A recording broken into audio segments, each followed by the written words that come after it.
थुप्रै गयो अत्तेरी अझै पनि पग्लिसकेको छैन यो अनि ए हेर त अब यहीँ हिउँ परेन त अब यो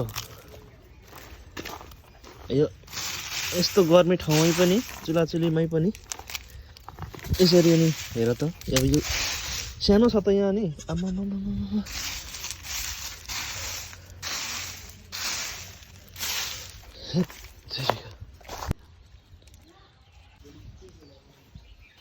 सबै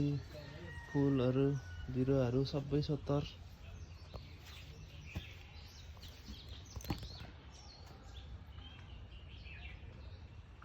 मकैको बिरुवाहरू सबै